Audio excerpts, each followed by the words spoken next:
Bonjour à tous, merci de nous rejoindre aussi nombreux pour assister à ce webinaire intitulé Pandémie, utilisation du gel hydroalcoolique et de produits virucides. Ceci est l'occasion pour nous de vous reparler du risque chimique en entreprise et des moyens de prévention existants pour y remédier.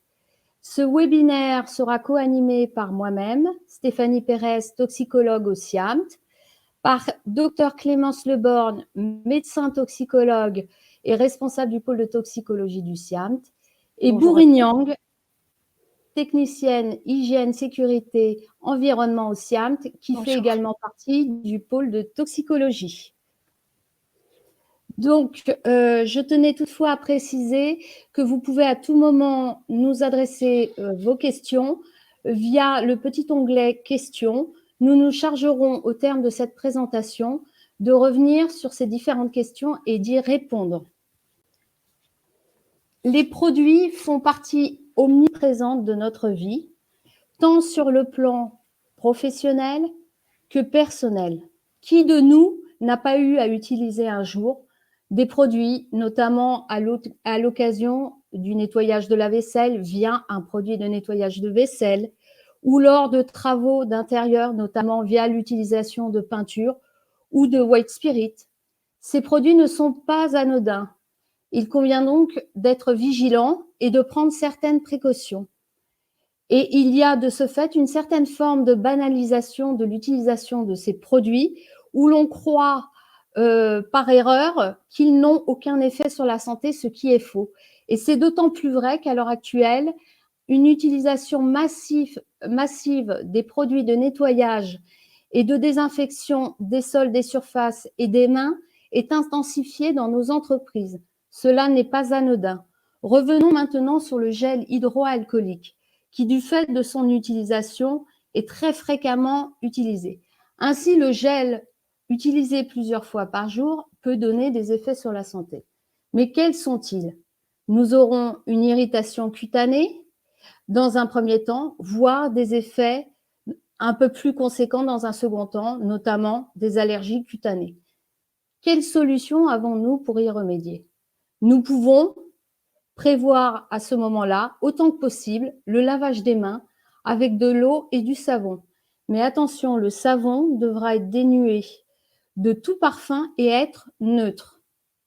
Concernant les produits de nettoyage de surface et des sols, nous les utilisons d'autant plus fréquemment au sein des entreprises et à notre domicile. Ici, nous voyons l'image d'une jeune femme qui utilise des produits de nettoyage, notamment virucides, du fait de la pandémie Covid-19. Et si nous observons bien cette jeune femme, elle ne porte ni gants, ni blouse. Cette situation n'est pas acceptable et il convient donc d'y remédier et d'y être vigilant. Les produits chimiques ne sont pas sans risque. Il conviendra donc de ce fait de s'assurer du port d'une blouse par l'opératrice en charge de cette opération et de gants adaptés. Cette mesure seule ne suffira pas. Il conviendra également de s'assurer de la mise en place d'autres mesures de prévention. Concernant ces produits, ils ne sont pas sans effet, comme je vous le disais. Mais comment obtenir des informations liées aux dangers liés à ces produits? Il conviendra donc de se référer à ce qu'on appelle des mentions de danger. Mais que sont les mentions de danger? Il s'agit d'une classification du niveau de danger des produits chimiques. Elle se réfère à une nomenclature qui commence par la lettre H et qui est suivie de 3 autres chiffres qui font référence à un niveau de danger.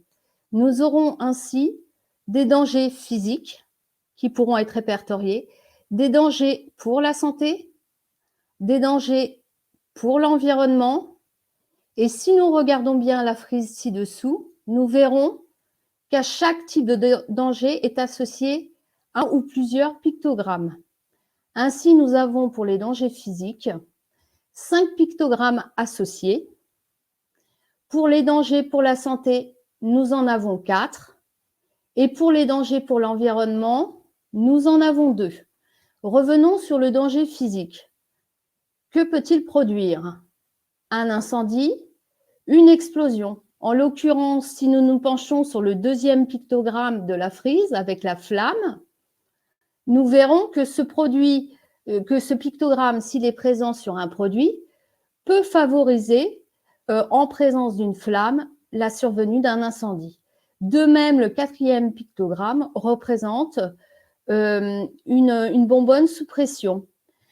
Si vous avez un produit avec cet étiquetage-là, cela peut signifier qu'en présence d'une source de chaleur, d'une flamme ou d'une étincelle, peut favoriser la survenue d'une explosion. Concernant les dangers pour la santé, cela peut se traduire par des brûlures, allergies cutanées et ou respiratoires, voire à une exposition à des agents chimiques cancérogènes, mutagènes et toxiques pour la reproduction. Ainsi, si nous regardons le pictogramme avec le point d'exclamation, ils seront référencés les produits qui peuvent occasionner une irritation cutanée, voire les allergisants.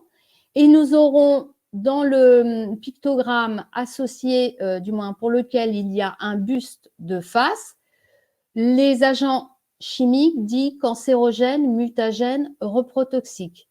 Attention, je précise toutefois que ce n'est pas parce qu'on a ce pictogramme-là que vous avez forcément des agents cancérogènes, mutagènes, reprotoxiques dans vos produits. Il y a d'autres catégories d'agents chimiques qui y sont également répertoriés, mais ils ne sont pas pour autant cancérogènes, mutagènes et reprotoxiques. Concernant les dangers pour l'environnement, nous avons 2 pictogrammes. Ils vous permettront de gérer au mieux vos rejets éventuels dans l'eau, l'air et les sols.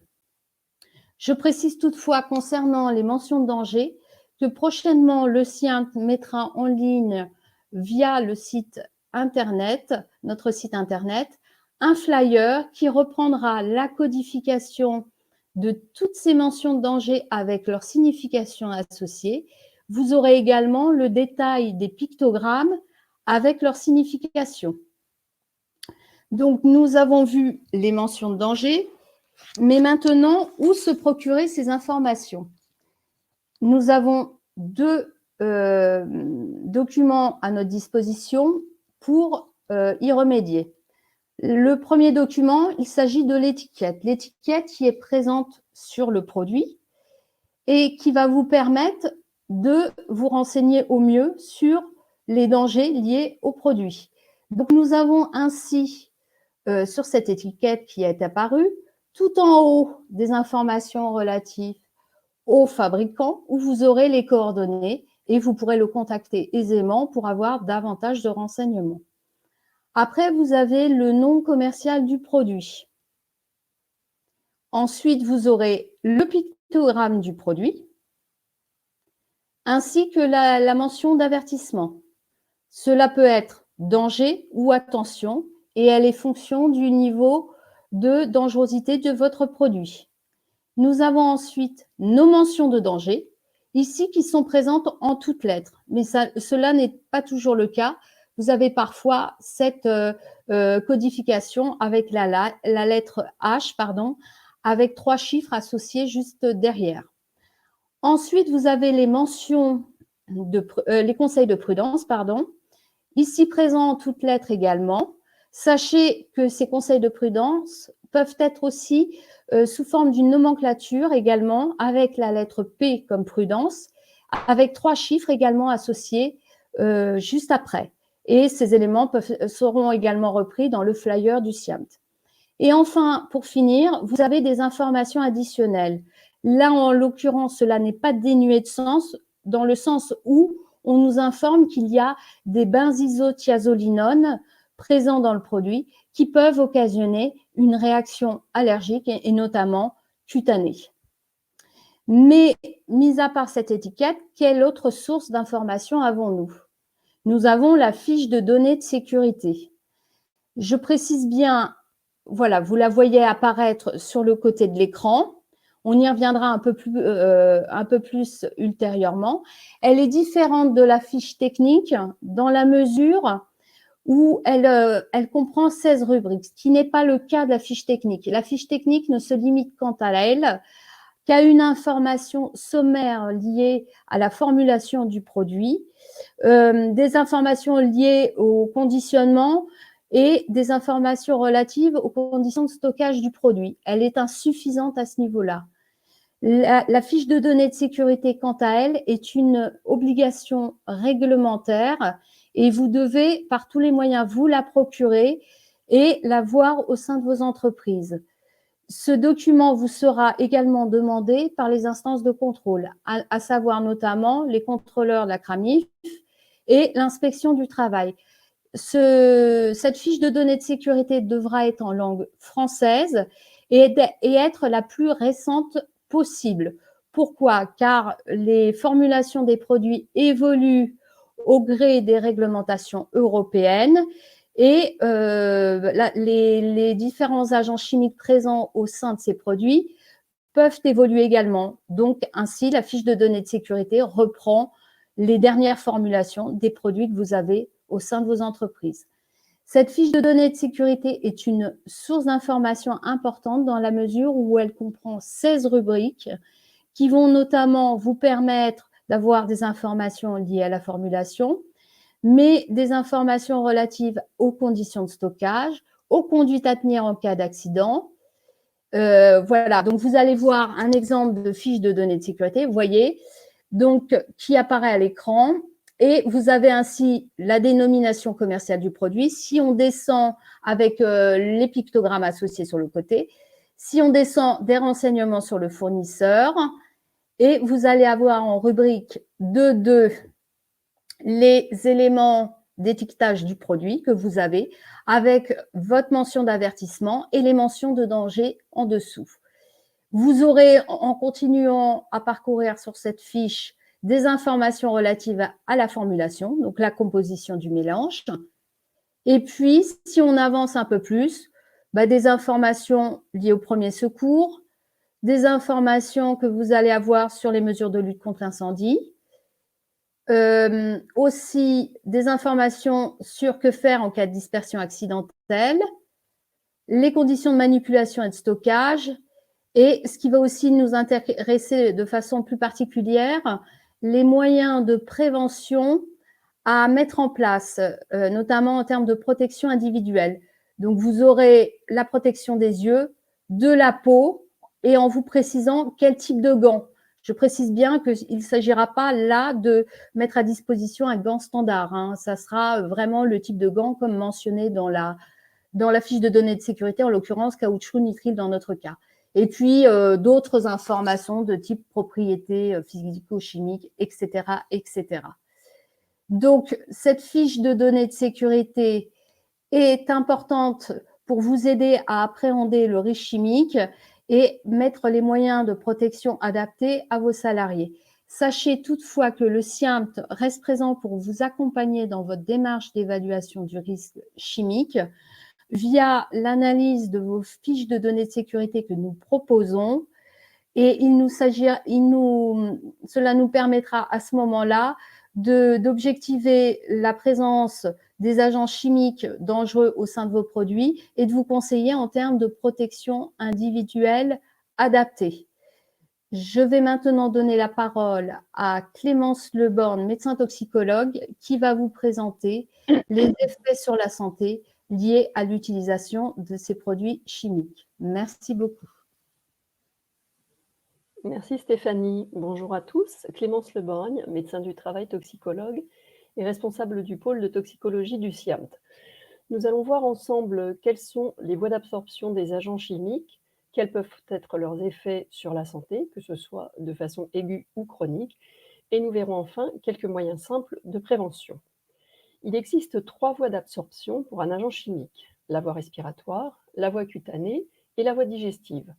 Pour la voie respiratoire, on pense facilement à une coiffeuse qui prépare une solution de décoloration capillaire à l'aide d'une poudre au persulfate alcalin, ou à un mécanicien qui dégraisse des pièces avec un chiffon avec du white spirit. La voie cutanée, son exposition survient à chaque fois qu'on utilise un produit chimique sans porter de gants. Mais l'exposition cutanée peut aussi survenir de façon accidentelle. lors d'une projection sur le visage ou une partie du corps qui n'est pas protégée avec un agent chimique. La voie digestive est quant à elle un peu plus anecdotique en milieu de travail puisqu'il s'agit principalement d'un défaut d'hygiène. On pense aux personnes qui font du soudage ou de l'usinage et qui mangent, boivent ou fument sur le lieu de travail, ce qui occasionne malheureusement une absorption digestive de particules métalliques. Et plus anecdotique encore, et du moins on l'espère, une ingestion accidentelle de produits chimiques type eau de javel, vinaigre, on le verra un petit peu plus loin. Alors, les effets sur la santé de nos agents chimiques. Les effets peuvent être immédiats ou très rapides, on parle alors de toxicité aiguë, ou ils peuvent être différés à moyen ou long terme, on parle alors de toxicité chronique. Dans la toxicité aiguë, on pense à la projection d'un agent chimique type acide ou base sur la peau, auquel cas quasi immédiatement on aura une rougeur, de la chaleur, une douleur et éventuellement une brûlure chimique. Les agents chimiques peuvent également, de façon aiguë, être responsables d'effets centraux, comme des céphalées, des nausées, des troubles de concentration. On peut là aussi penser à nouveau à notre mécanicien qui nettoie sa pièce dans un local qui n'est pas ventilé et qui inhale des vapeurs de white spirit. Et il y en a de nombreux autres. En ce qui concerne la toxicité chronique, les effets sont dominés par les allergies, que ce soit cutanées ou respiratoires. Pour les allergies cutanées, une grande prédominance de produits de nettoyage qui sont utilisés sans gants, puisque les produits de nettoyage contiennent non seulement des parfums, mais de très nombreux conservateurs, comme les fameux isothiazolinones dont nous parlait Stéphanie tout à l'heure. Ces agents chimiques peuvent être également responsables d'atteintes à la fertilité, que ce soit chez l'homme ou chez la femme, également d'atteintes sur le fœtus, dans le cas malheureux où une femme enceinte se sert d'un produit chimique, et ils peuvent également occasionner des cancers professionnels. On pensera là aussi aux particules métalliques de chrome et de nickel chez les soudeurs et les personnes qui usinent les métaux. Quels moyens simples avons-nous de nous protéger? Déjà, pour ce qui concerne la voie respiratoire, commencez par bien aérer le lieu de travail. Donc, évidemment, ouverture des fenêtres, ce qui est tout à fait dans l'air du temps en cette période de Covid, mais également en procédant à l'installation d'une ventilation, voire de haute aspirante, selon les agents chimiques utilisés. En ce qui concerne les produits de nettoyage utilisés sous forme de spray, on les évitera au maximum car ils sont source d'aérosols. Les aérosols, c'est un ensemble de gouttelettes très petites qui sont donc facilement inhalées et qui donc sont source de tout un tas de désagréments qui peuvent même conduire à des insuffisances respiratoires quand ils sont utilisés de façon chronique. On l'a vu, il y a eu une étude qui est sortie il y a quelque temps sur des femmes de ménage qui avaient plus de pathologies respiratoires que des messieurs suite à l'utilisation de ces fameux sprays. Pour se protéger au niveau cutané, bien sûr, cela passe par le port de gants de façon systématique quand on utilise un produit chimique, je le disais tout à l'heure. Ces gants seront préférentiellement en nitrile. Le nitrile n'est pas un gant tout-terrain, mais il est adapté à un grand nombre d'agents chimiques. Et les gants nitriles peuvent être soit à usage unique, soit on peut les réutiliser. Cela dépend du type d'activité que l'on a avec ces gants. On évitera aussi les produits qui sont à reconditionner ou à diluer. On préférera des produits qui sont prêts à l'emploi, puisque les dilutions et les transvasements peuvent être source de projections, que ce soit cutanées, mais aussi oculaires. La voie oculaire est une voie mineure, puisque bien sûr accidentelle. Et ce reconditionnement peut être aussi source d'une ingestion accidentelle digestive. On voit le cas sur la diapositive d'eau de javel qui a été mise dans une bouteille d'eau et qui donc peut être une source d'accident. Et de toute façon et en tout état de cause, les fiches de données de sécurité des produits utilisés, que ce soit dans le local de travail ou dans l'atelier, doivent être facilement accessibles et elles seront remises aux équipes de secours dans le cas d'un éventuel accident. Je vais maintenant donner la parole à Bouri, qui va nous donner des conseils pour le stockage. Merci Clémence. Bonjour, Bourignon, technicienne hygiène sécurité au SIAMT. Alors moi, je vais vous parler de quelques consignes pratiques de stockage afin d'éviter tout risque. En quoi faisant, eh bien, avant tout, assurer un rangement optimal de vos produits chimiques, car un mauvais stockage des produits chimiques peut être à l'origine de conséquences pouvant, de risques pouvant avoir pour conséquences, voilà, des accidents, par exemple, projection dans l'œil ou sur la peau, dégagement de gaz dangereux, exemple, eau de javel et des tartrons à ne pas mélanger au risque de dégagement de gaz nocifs pour la voie respiratoire. Vous pouvez aussi avoir comme risque voilà, des incendies, voire explosions. Autre point sur lequel j'attire votre attention et qu'il faut surtout éviter, c'est de stocker au même endroit des produits incompatibles pouvant réagir de manière violente entre eux. Exemple, comburant et produits inflammables non compatibles, donc à ne pas stocker ensemble. Par contre, les produits voilà, ayant pour pictogramme le logo inflammable ainsi que les produits ayant pour pictogramme le losange avec le point d'exclamation peuvent être stockés ensemble. De ce fait, afin de prévenir tous ces risques, procéder à leur rangement optimisé, notamment ne pas les superposer, prévoir des étagères fixes comme vous pouvez le voir sur la photo, bien étiqueter les produits en cas de reconditionnement, remettre l'emballage d'origine pour éviter toute confusion, erreur de manipulation. Et donc, prévoir des étagères incombustibles si vous stockez des produits inflammables, exemple, tout ce qui est désodorisant toilette, la plupart sont inflammables et aussi ce sont des récipients sous pression, donc peuvent provoquer des incendies.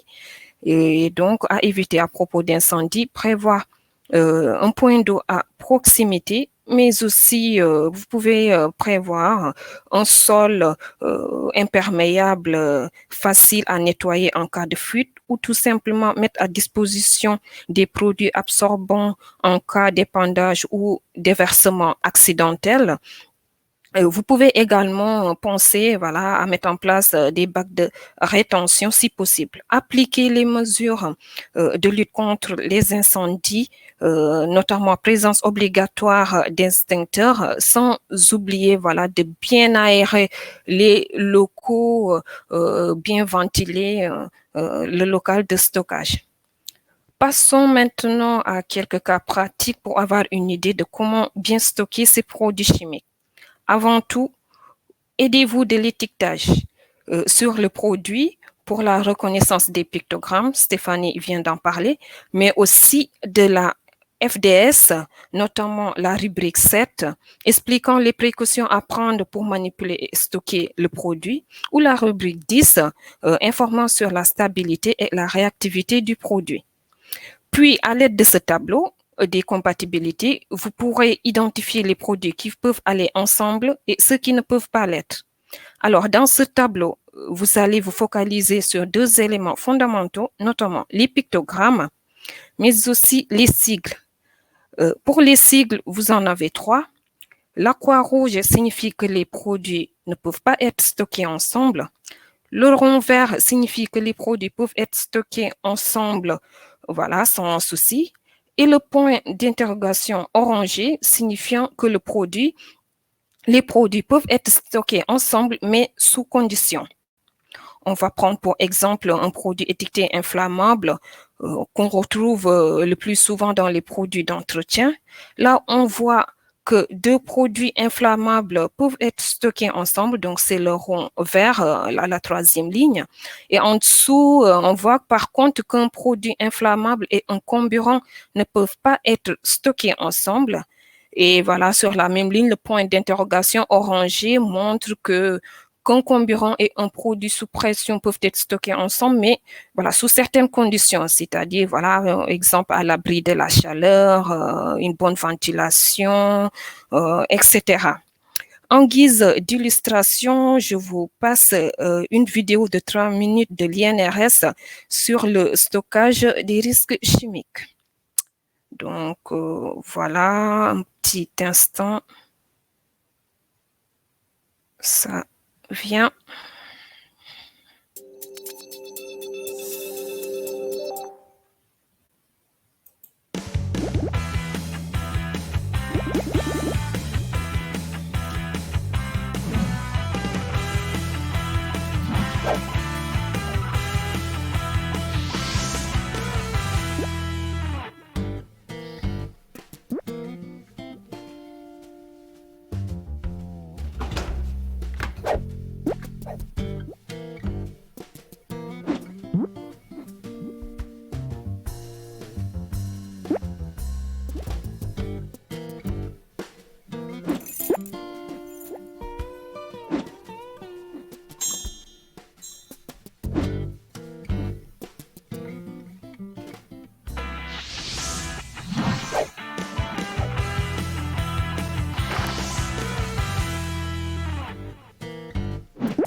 Donc voilà, j'espère que c'était clair pour vous.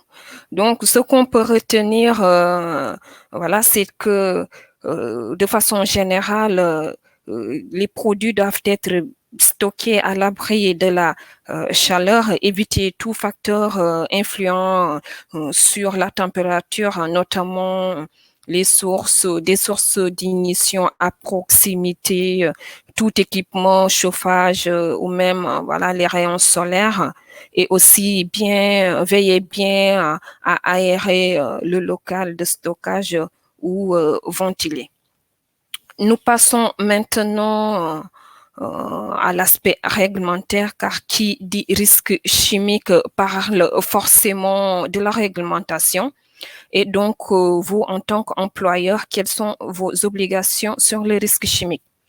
Eh bien, comme pour les autres risques présents dans l'entreprise, les risques chimiques doivent faire l'objet d'évaluation et des mesures de prévention doivent être mises en place par la suite pour protéger la santé et la sécurité des salariés. C'est dans le Code du travail. Et cette démarche de prévention doit reposer sur les 9 principes généraux de prévention qui s'inscrivent dans le cadre de la démarche de prévention des risques professionnels. D'abord, ce qui est obligatoire, c'est de penser automatiquement à éviter les risques, c'est-à-dire tout simplement supprimer le danger ou l'exposition si possible, exemple en substituant le produit. Évaluer les risques qui ne peuvent pas être évités s'il n'y a pas de possibilité de faire autrement. En quoi faisant, par exemple, en recensant, en faisant l'inventaire de tous les produits présents dans l'entreprise, les fiches de données de sécurité récentes de préférence de moins de 2 ans et toute information nécessaire pour faire l'évaluation des risques chimiques. Cette évaluation doit être annexée au document unique, donc à prendre en compte, et le SIAMT peut vous accompagner dans l'évaluation, mais aussi sur l'analyse des FDS. Puis, vous pouvez procéder à une démarche plus par approche, notamment combattre le risque à la source, exemple dans les garages avec l'installation de captage localisé au niveau du pot d'échappement pour éviter toute diffusion de gaz d'échappement dans l'atelier. Adapter le travail à l'homme, cela relève plus de l'ergonomie dans le travail. Et en 5e point, tenir compte de l'état d'évolution de la technique, notamment se tenir informé des FDS récentes, voilà, mais aussi des notions de substitution des CMR, qu'est-ce qui est fait, qu'est-ce qui n'est pas fait, voilà. Essayez de vous informer au maximum.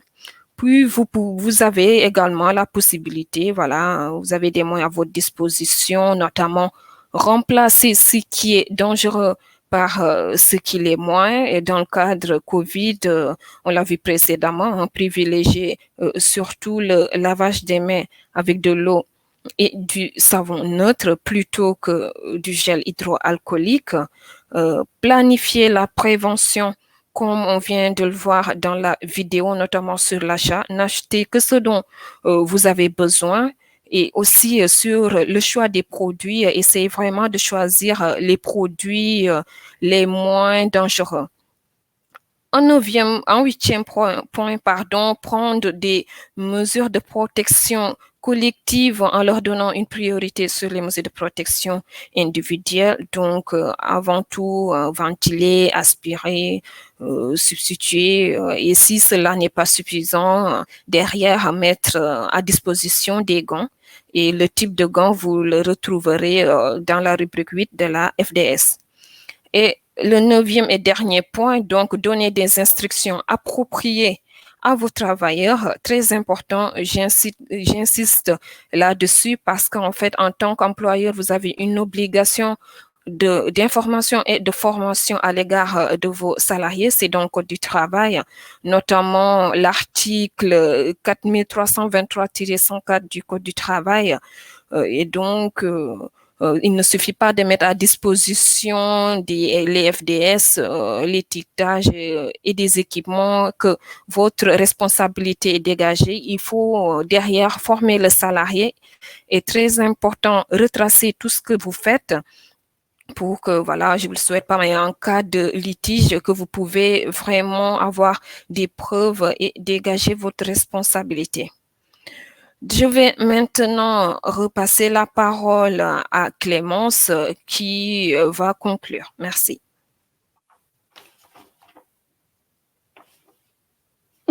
Oui, de retour. Alors, en conclusion, comme on l'a vu, j'attends la diapo, voilà.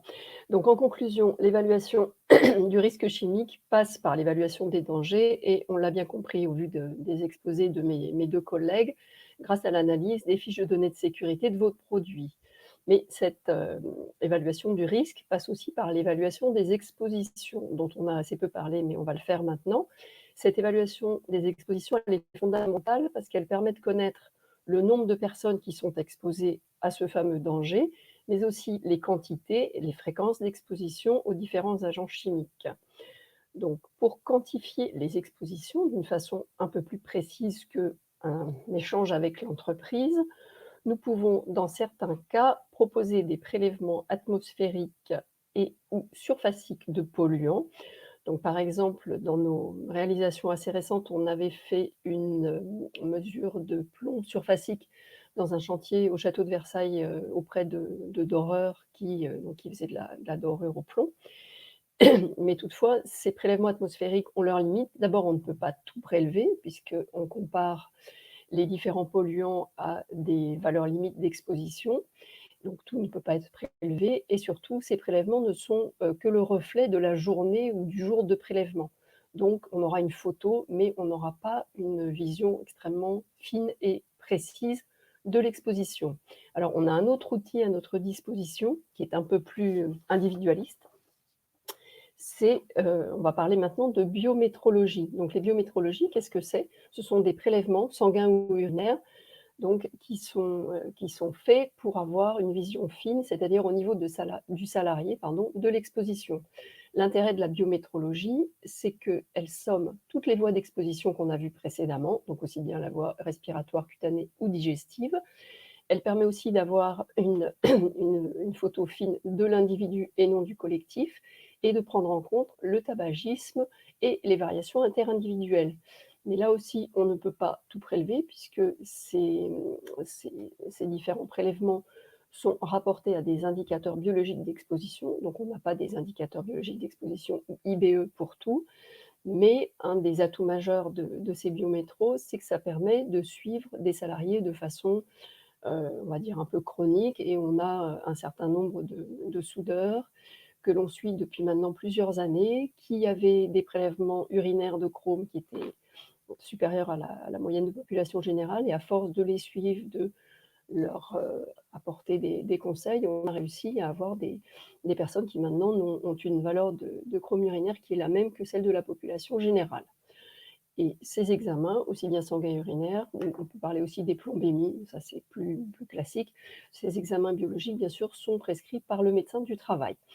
Donc une fois qu'on a fait cette évaluation du risque chimique, donc à la fois l'évaluation du danger, mais des expositions, on va pouvoir proposer une substitution des agents chimiques les plus dangereux par des agents moins dangereux, des cancérogènes par des produits où il n'y aura pas de cancérogènes, par exemple. Nous pouvons également, dans le cadre de cet accompagnement dans le risque chimique, proposer des conseils pour les équipements de protection collective, en ce qui concerne les ventilations ou les aspirations, mais également pour les équipements de protection individuelle. Donc, quel type de gants choisir? Parce qu'effectivement, la plupart du temps, les gants sont précisés sur la fiche de sécurité, mais parfois pas. Et parfois, on est confronté à la manipulation de plusieurs agents chimiques, et les gants ne sont pas adaptés, comme je le disais tout à l'heure, ne sont pas adaptés pour tous les produits. Nous pouvons également donner des conseils pour, aussi au bout de la chaîne des EPI, pour les masques, dans le cas où on ait besoin d'une protection des voies respiratoires. Et enfin, et on a vu son efficacité dans le cas de nos soudeurs, le SIAMT peut proposer, une fois que le risque est bien répertorié et identifié, des sensibilisations pour le personnel concerné, ce qui permet d'adopter ensuite de meilleures pratiques de travail, notamment les pratiques élémentaires sur lesquelles on revient à chaque fois: ne pas boire, ne pas manger, ne pas fumer sur le lieu de travail. Voilà, ce webinaire, enfin en tout cas ce que nous avions à vous apporter est maintenant terminé. Nous vous remercions d'être venus nous écouter et nous laissons la place à des questions. Merci à tous. Alors, je vois qu'il y a d'éventuelles questions qui sont apparues, notamment une question d'une personne qui s'interroge sur une armoire chimique ventilée avec produits inflammables et une petite armoire fermée à clé qui contiendrait des CMR qui seraient présentes au sein de cette même armoire ventilée. Bourri, je pense que c'est pour toi la question. Donc, Oui. as-tu des éléments de réponse Oui, voilà. à formuler? Oui, voilà, comme je l'ai dit tout à l'heure, en fait, dans le tableau de compatibilité de stockage qu'on avait affiché tout à l'heure, en fait, on voit que les produits étiquetés, bon, après CMR avec le bonhomme, avec la dorsale, en fait, représentant, en fait, l'étiquetage pour les produits CMR, mais pas tous, et les produits inflammables ne doivent pas en fait être stockés ensemble. sur le tableau des compatibilités, en fait, il y a la croix rouge. Donc, s'il y avait en fait un point d'interrogation, donc là, oui, on pouvait, par exemple, stocker vos produits CMR dans la petite armoire en même temps avec les autres produits inflammables dans l'armoire ventilée. Et donc, la condition, en fait, c'est que cette ventilation existe. Mais vu qu'on fait dans le tableau de compatibilité, voilà, et ces produits ne doivent pas être stockés ensemble, donc il serait prudent, voilà, de les séparer. Et aussi, néanmoins, dans la petite armoire où vous avez stocké vos produits CMR, prévoir voilà, une ventilation aussi, si c'est possible. D'accord. Donc, si je comprends bien, comme l'évoque Madame Nyang, il conviendrait à ce moment-là, dans votre cas, de prévoir 2 armoires ventilées, Oui. une pour vos produits identifiés CMR et une pour les autres produits inflammables. Inflammables, ouais. Voilà, je ne vois pas d'autres questions. Y a-t-il d'autres questions? Oui, dans l'onglet questions. Non, je vois pas. Si, dans l'onglet questions, ouais, on vient d'avoir d'autres questions. Ah, alors, attendez. Ah, Lors de l'évacuation de restes d'acide et de base, nous les mélangeons dans un bidon et évacués par organisme certifié. Y a-t-il des risques en mélangeant certains acides avec des bases? Eh bien oui. Oui, effectivement, je vous confirme parce qu'en fait, tout ce qui est mélange acide et base, même si voilà, c'est des déchets hein, à éviter parce qu'on voilà, on n'est pas à l'abri d'un risque, hein, notamment soit vous pouvez combiner ces acides et ces bases et donc risque de dégagement de produits de gaz toxiques dangereux ou même voilà provoquer soit je sais pas un incendie, explosion, donc à éviter. Mieux vaut voilà, les mettre dans des bidons séparés et donner à l'organisme certifié. Et là, je vois encore apparaître une interrogation sur le mélange éventuel d'huile et de carburant. Tout dépendra, moi, je pense, de l'identification des pictogrammes associés, hein, comme le dirait très bien Madame Nyang. Hein. Oui, dans le tableau vraiment vous aidera à avoir une idée en fait, parce que si vous utilisez le tableau de compatibilité, comme je vous l'ai dit en fait, vous avez 2 éléments essentiels, les pictogrammes. Donc, vous allez vous aider soit de l'étiquetage ou de la FDS pour connaître déjà la nature du produit. Donc, est-ce une huile, un carburant? Et donc, sur le tableau, donc vous allez voir en fait en fonction des pictogrammes ce qui est bon à combiner ou pas. Donc, essayez d'avoir soit l'étiquetage, normalement sur le produit, vous avez l'étiquetage et voilà. Et donc, ou la FDS, comme ça, vous pourrez savoir, voilà, avoir les bonnes combinaisons de stockage. Y a-t-il d'autres questions éventuelles? Pourriez-vous faire... Ah oui, non, d'accord. Ça, c'est autre chose. Non, je ne crois pas qu'il y ait d'autres questions.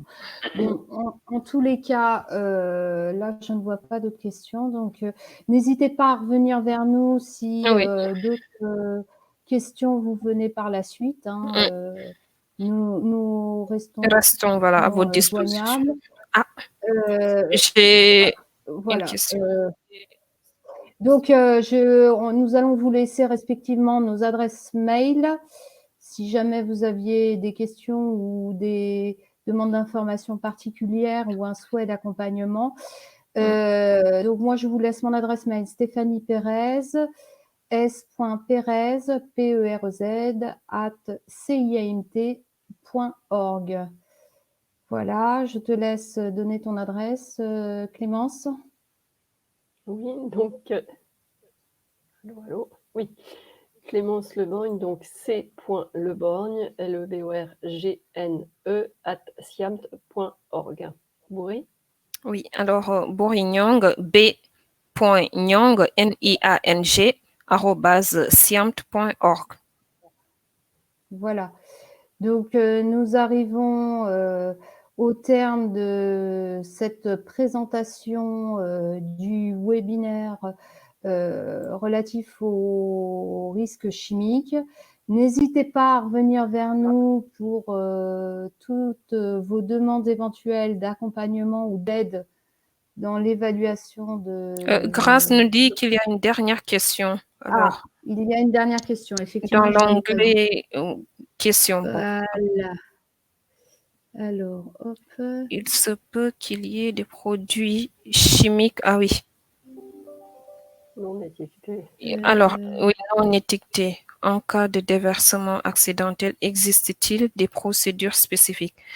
Mais la FDS, la fiche de données de sécurité. Il faudrait se référer. La question est, est-ce qu'il s'agit de produits qui ont été rejetés suite après un traitement particulier? Je m'explique.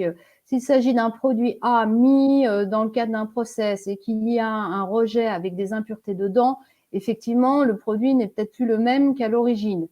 La question à se poser, ça serait de se référer au produit d'origine pour savoir à ce moment-là, connaître la nature du produit et de savoir quelle procédure pourrait être associée, sachant qu'il y a des impuretés dedans. Hein. Ça peut être le cas notamment dans tout ce qui est traitement des produits dans les déchetteries.